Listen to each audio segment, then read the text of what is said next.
Sahabat Nabi ini menyesal saat sakaratul maut. Setiap sholat subuh, Rasulullah selalu melihat Sa'ban. Ia tidak pernah absen dan selalu berada di saf kanan, dekat Rasulullah. Namun pada suatu subuh, Sa'ban tidak ada. Rasulullah menoleh. Para sahabat saling memandang. Ini bukan kebiasaan Sa'ban.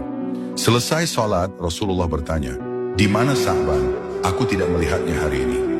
Tak ada yang tahu. Maka Rasulullah bersama para sahabat pergi ke rumah Sa'ban. Mereka berjalan dan terus berjalan. Dari setelah subuh hingga hampir zuhur barulah mereka sampai. Rasulullah terkejut. Ternyata rumah Sa'ban sangat jauh dari masjid. Rasulullah mengetuk pintu. Yang keluar adalah istri Sa'ban.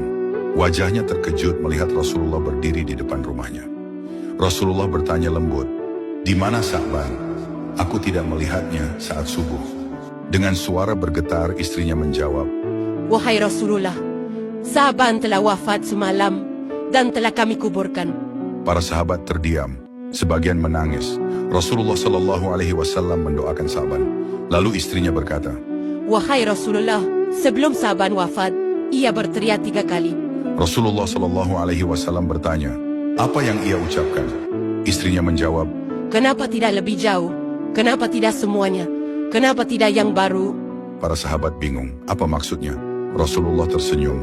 Lalu beliau bersabda, "Sesungguhnya sebelum wafatnya, Allah menampakkan amalan-amalan Sa'ban.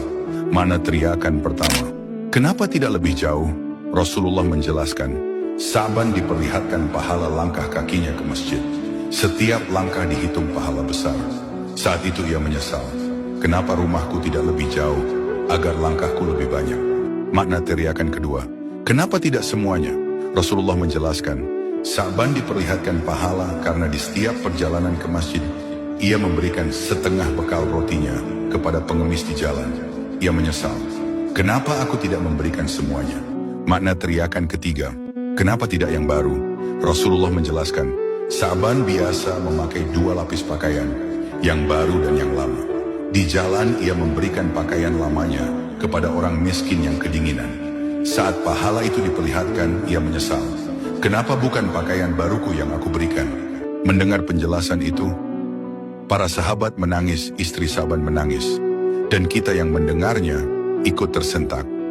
Orang yang kita kira biasa saja, ternyata menyesal karena tidak bisa memberi lebih banyak. Bukan orang yang banyak dosa yang selalu menyesal saat mati, tapi justru orang yang sadar betapa besar pahala amal kecil. Like dan subscribe untuk kisah penuh hikmah lainnya.